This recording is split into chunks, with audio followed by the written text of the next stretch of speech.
In today's video, I'm going to teach you how to add music to CapCut on PC. If you want to place an energetic background track, a clean soundbite, or a smooth instrumental beat underneath your clips, this is one of the easiest ways to do it.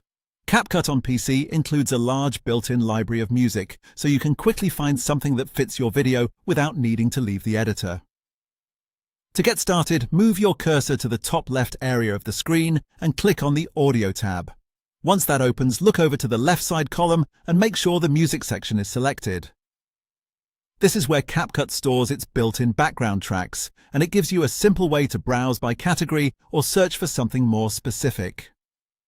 Now it's time to find the right track. You can scroll through genre folders such as vlog, pop, or tech, depending on the mood you want for your video. If you already have a style in mind, use the search bar at the top to look it up directly. As you browse, hover over any music title card and click the small play icon to hear a preview.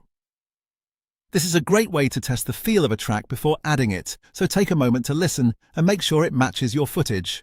Once you find the music you want, click the blue plus icon on the corner of that track's card. CapCut will immediately place the music onto your timeline as a blue audio track block.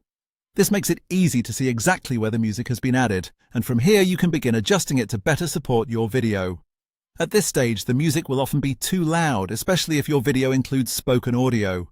To turn it into a subtle background layer, click once on the blue music track block in the timeline. Then move to the top right Properties panel, stay under the Audio tab, and open the Basics section. Find the volume slider, click on the control, and drag it to the left until it is set to exactly -20 decibels. As soon as you lower the volume, you'll notice the waveform on the track soften. That's a helpful visual sign that the music is now sitting lower in the mix and is much less likely to overpower your voice or main audio. This small adjustment can make your edit sound much cleaner and more professional. And that's it. You've opened the audio library, added a